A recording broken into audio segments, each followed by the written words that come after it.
Christina Ruggieri. I am the assistant curator at the Abrams Engel Institute for the Visual Arts, located at the University of Alabama at Birmingham's campus. I'm excited to be here today with artist John Key. John was born in 1990 in Sill, Alabama, and currently lives and works in Brooklyn, New York. He graduated in 2013 from the Rhode Island School of Design. He is a writer, designer, and painter. John's work explores the tension and fragmentation of identity. Through his photography, installation, and painting, John creates intimate spaces that recount the experiences of confronting his own queerness, Blackness, Southernness, and family. Through these themes of love, pain, dislocation, and abuse, the work reflects the resolve of the physical and emotional self. John is a co-founder and the design director of Codify Art, a Brooklyn-based multidisciplinary artist collective. He has had recent exhibitions at Steve Turner in Los Angeles, The Hole in New York, Jeffrey Deitch in New York, Denny DeMann Gallery in Hong Kong, and the Rubber Factory in New York, just to name a few. John, thank you so much for joining me today. Yay, thank you so much for having me. First, I just want to ask you, how have you been doing during quarantine? Yeah, good question. I mean, I feel like we're doing really well, as well as you can be doing, I think. A lot of our life really hasn't changed that much, though, because we're used to working from home and used to kind of staying in our own space anyways throughout the day. So I think the kind of staying at home part it's not that big a deal for us. Yeah. We're doing well. Awesome. So what kind of work have you been making during quarantine? That's a good question. I mean, I've been trying to go to my studio, which is like a 30-minute walk from my apartment. Normally I would take the train or something, but I'm avoiding all public transportation, living in New York. So I've been to my studio a few times, but not as much as I would like to do. Mm-hmm. But I've actually just been working on portraits of my friends, really, That's awesome. and my chosen family. And I've been doing a lot of pastel drawings that I'm now translating over into like oil acrylic painting. Mm-hmm. I'm really in experimentation phase. I'm just really kind of playing and just trying new things. So that's kind of a positive outcome of quarantine, the experimentation part of it. Yeah, definitely. I'm just trying not to, put too much pressure on myself and just try to take this opportunity as the world is on pause to really, take time and just investigate things that maybe I wouldn't normally have a chance to. So Yeah. I'm excited about that. I understand. I'm going to go ahead and share some of your work real quick. Great. And so this is more recent work from Mm. 2020, the family portrait number 6, the Key family. Yeah. So my first question is one that everybody always wants to know is, how did you become interested in art and becoming an artist? Okay, that's a good question. So, like you said, I'm originally from Sill, Alabama, and growing up, so I also have a twin whose name is Jerry Key. They go by they pronouns. So growing up, we were kind of heavily involved in the arts. It started with kind of recorder in the first grade, and then kind of switching over to piano and music and theater, and then kind of simultaneously, my mom, when we were young kids, would set up a craft table for us.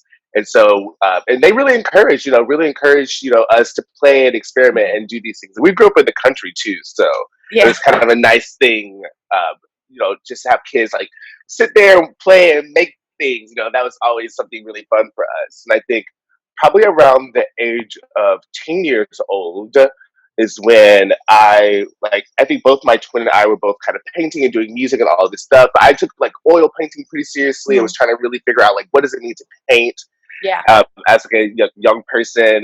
And then my mom also brought home this HTML graphic design book that one of her coworkers gave her and was like, "Oh, your sons are smart. They'll figure it out. I think they'll be interested in this." And I super was. I love the idea of like learning this language and then translating like visual type into visual images and interactive spaces and things that you could do online. So I was always really interested in design and art and making, and theater, just like I always just had this love for expression and just making things and You were just performing. born a creative human being. Yeah, we just really have done it forever. I mean, it's just Yeah, such an integral part of like our childhood. And on the other hand, we did sports and all of that stuff too. yeah. So it's kind of like, both of But you had these a well balanced, balances. well rounded between the two, which is great. That's a wonderful thing Yeah, to have. yeah, Um, so while we're looking at this, I just want to ask you, so a lot of your work, you use a very limited color palette. You pretty much stick to the colors black, red, violet, and green. Can you tell us why these colors are significant to you? yeah, definitely. Um, so for undergrad, I went to the Rhode Island School of Design. I graduated there in graphic design.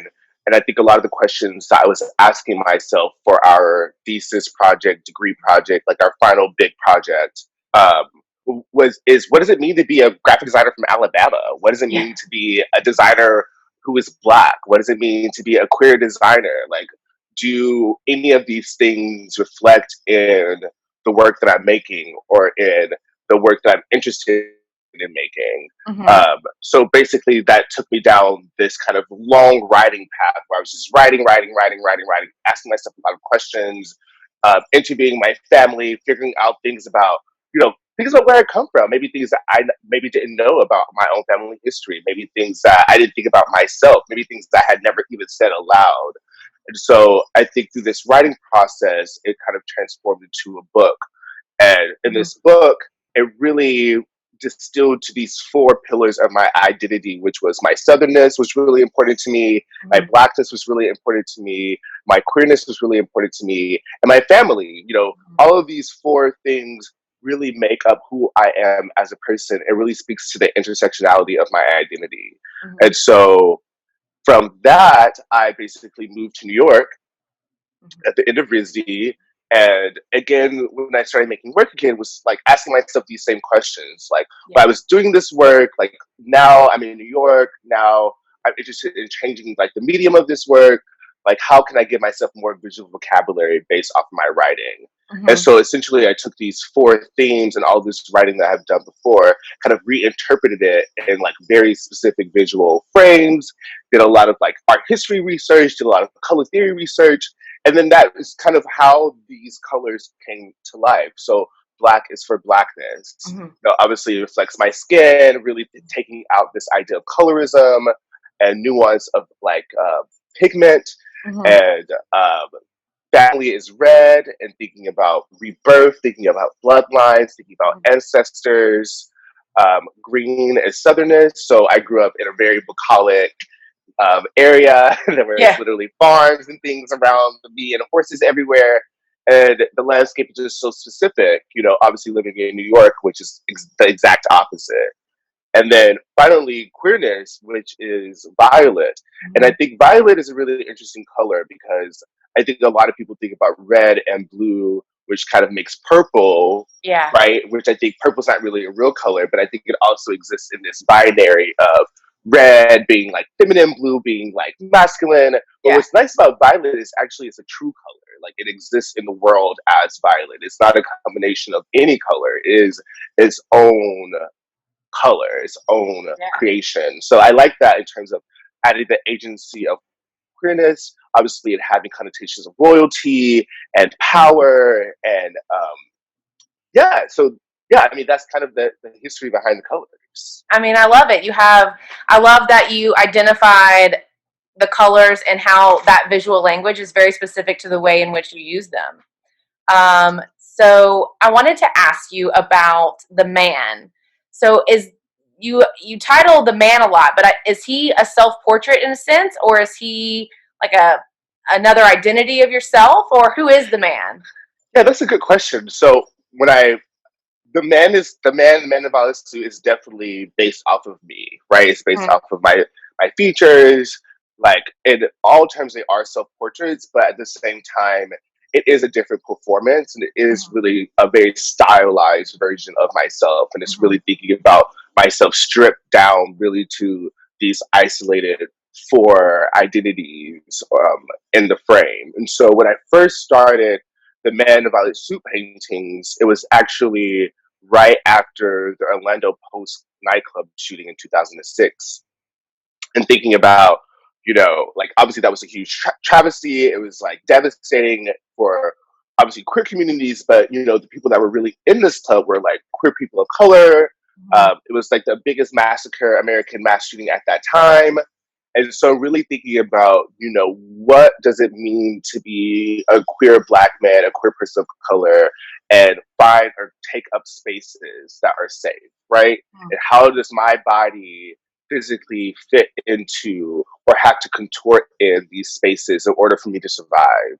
Mhm. And I think there's something interesting, with the actual construction of the body that's even questioning, the viewer. But there is this kind of stare back that I think Yeah. really is like the strength and the agency of the figure. And then you have the hands, which are, this Black power fist that's kind Mhm. of more vulnerable and inverted and closer to the body.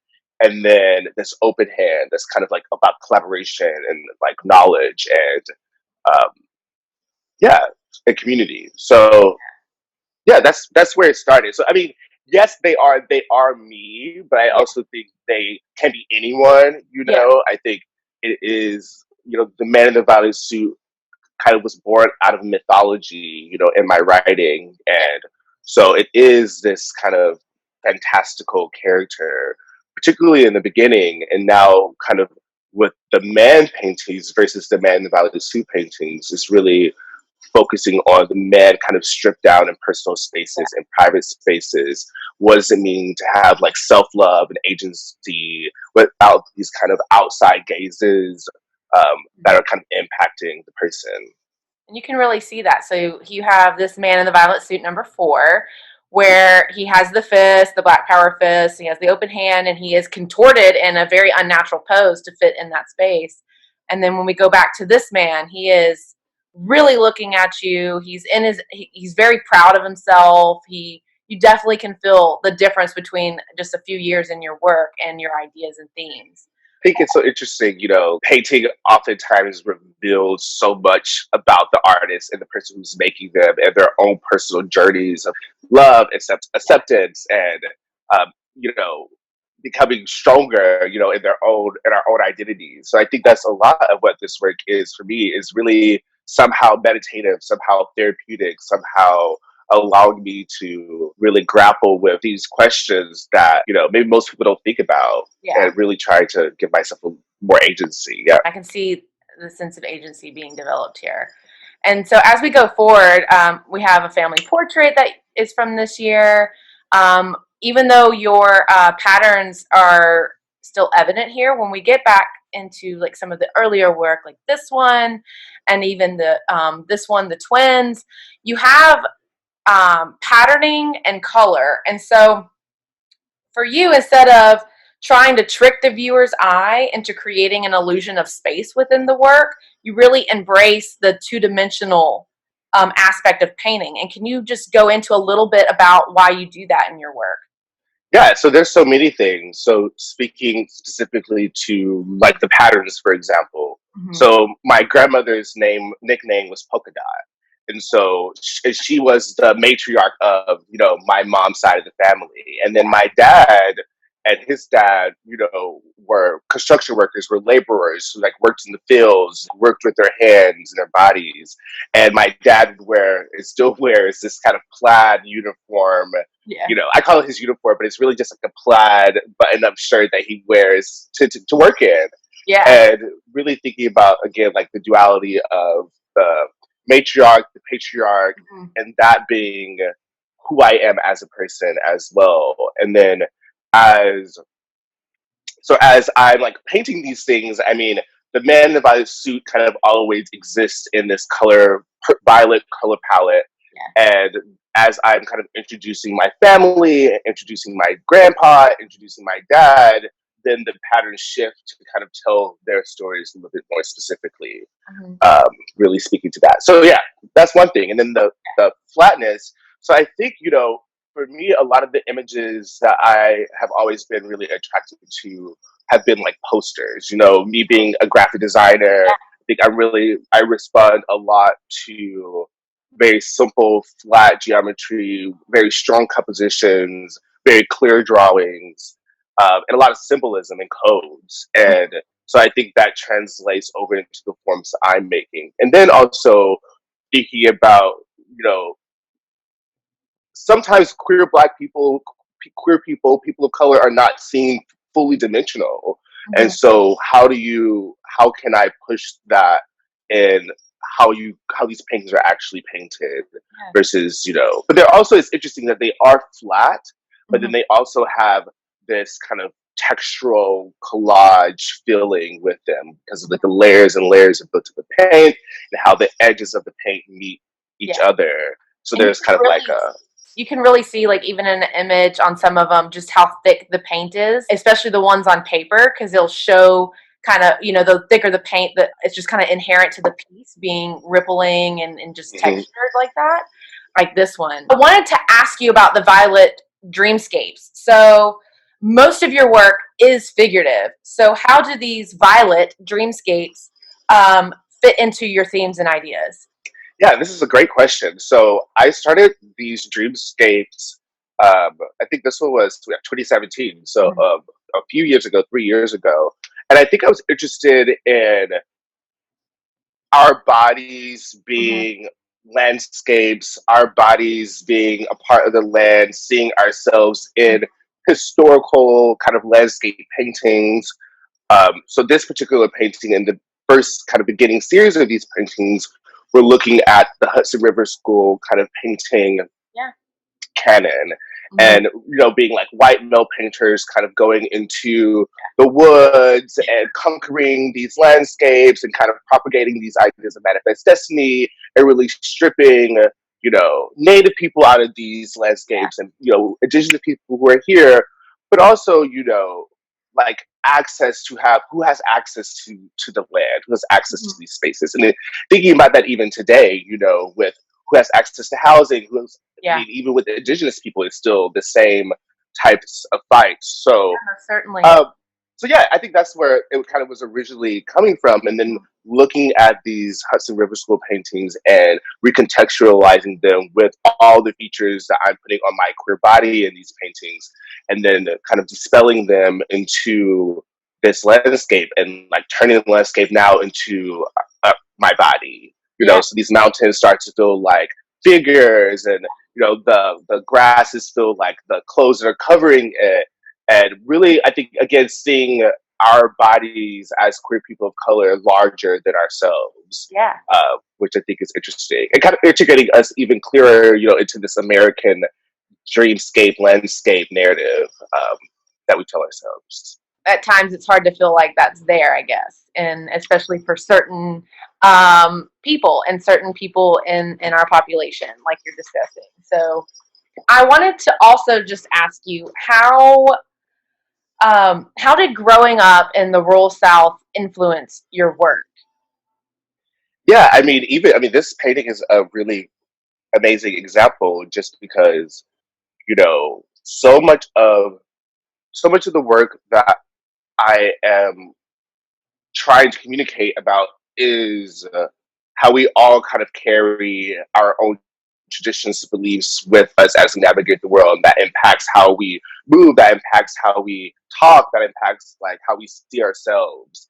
Mhm. And even with this painting, for example, like the leaves are specific leaves that I grew up with, like the Southern Capitula leaf, which is like this heart-shaped leaf, and like these like magnolia leaves, and and like kind of see this figure running through this kind of southern, you know, graphic landscape, Yeah. going home, which I think is nice. I mean, I think it's interesting. I think that some things I think was painful about growing up in the South, that like stories are true, people are racist and homophobic, but at the same time, there is so much love, there is so much beauty. I mean, it's who I am. So I try to, yeah, just try to bring all of those things into the frame somehow. I don't think that every time people will see like, oh, this is like a southern landscape, but it Yeah. maybe has feelings of warmth, it maybe has feelings of nature, it maybe has feelings of this bucolicness that is definitely not normally associated with Black bodies, particularly. and obviously with urban spaces. I wanted you to just kind of touch on these. So when I've seen your work installed, you tend to create an environment. So it's not just the white walls with the paintings hanging on them. Can you talk about how you come up with these ideas and why it's important to present your work in an immersive environment? Yeah, so I think every show that I've had, kind of every solo show that I've had, is always kind of a theme around paintings. Hmm. Like the very first show that I had in with the Rubber Factory was all about the man kind of leaving his void and going into nature, right? So after doing these landscape paintings, kind of the man now interacting with nature. So a lot of that environment was also kind of reflecting on that. This show in particular was for Spring Break Art Fair in 2019, and it was a two-person show with Bianca Nemkling. I always mess up her last name. Nemkling? I don't know. I'm the worst. But Bianca's amazing. She's a super talented artist, and we had this idea of both of our works are kind of about like people of color figures. We both were really interested. I was really personally interested in moving the man in the violet suit from the outside world into a private space. She Hmm. was really interested in talking about domesticity in the kitchen. So we end up kind of creating this show called Homebody, which was these two various spaces. So my space is kind of like this violet private den. Yeah. I think Bianca even named it as like a man cave, where there's like a red chair, there's like these places for people to sit. But then all the paintings in this show, since like the figure kind of running home was the man first first kind of revealing himself outside of the suit. So I really just wanted the environment of the gallery to reflect like this man's home, this Yeah. man's house, like with the space that he's walking into. And it's also fun for me to think about how I could take, a two-dimensional painting and turning it into a full world, into pillows, into fabrics, into chairs, and allow people to get a clearer sense of, the environment that I'm trying to create. Definitely. Because I mean, the patterns on the wall and the floor and the rug, I mean, they're all patterns that you see in the Violet Man suit. And you realize this is his home, this is where he's comfortable, we're in his environment now. And I personally love immersive installations. It really encapsulates an artist's voice and it really puts you there in that moment and almost in a way kind of stepping into the artist's mind. And then I just wanted to, this was another man, and this one to me was the one that I really thought about the self-portrait aspect of it. Maybe not all of them, but this one to me felt like it. Yeah, I mean, it's been I've been enjoying doing the band series paintings and allowing this figure to be more expressive, to have more range of motion, um, to take up literally more space. Yeah, So yeah, it's been really exciting, and I think also these paintings feel they're still kind of a little bit abstracted and flat and have the geometry happening, but they do feel a little bit more naturalistic. hmm, Obviously, than the Man in the Violet Suit paintings, which have a harsher degree of contortion. yeah. Um, so yeah, I think so that would make sense to me. I just wanted to show another one of the man in the violet suit. And what I liked about this one is in the background, it looks like one of the portraits of your family members. So you're kind of alluding to other people in your life and other family members. And I wanted you you sent me the 1619 photos, and I just wanted you to touch on what this project was. And I have a few more images after this one. So while you're talking about it, I'll just kind of scroll through. Yeah, definitely. So the 1619 was a project started by the New York Times Magazine, in which they investigated the the kind of as the 400th year anniversary of when the first slaves came to America. What is the true legacy of slavery in America and the factual repercussions that perhaps we're not taught in, school and elementary school, middle school, or maybe even at all. And so I was commissioned to create these illustrations, these collages that were paired with I guess, like more creative writing around a lot of these historical issues. So some of them range from, the bombing in Birmingham of the beautiful Black girls that were killed, to slave revolts, to all of these things. And I think for me, it's always so amazing to kind of delve in the visual history of being Black in America. I think there's so many beautiful images and um, stories that we don't see, that we don't hear. And so as an artist, I love kind of excavating these images and recombining them with my own artwork, with contemporary work, to Mhm. create these um, new collages and images.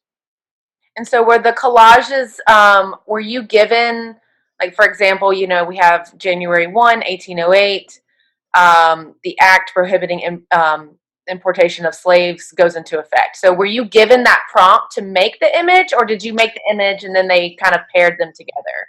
No, so I was actually given all the creative writing. So some of them were poetry that they were being paired with. Some of them Gotcha. were like longer proses Yeah.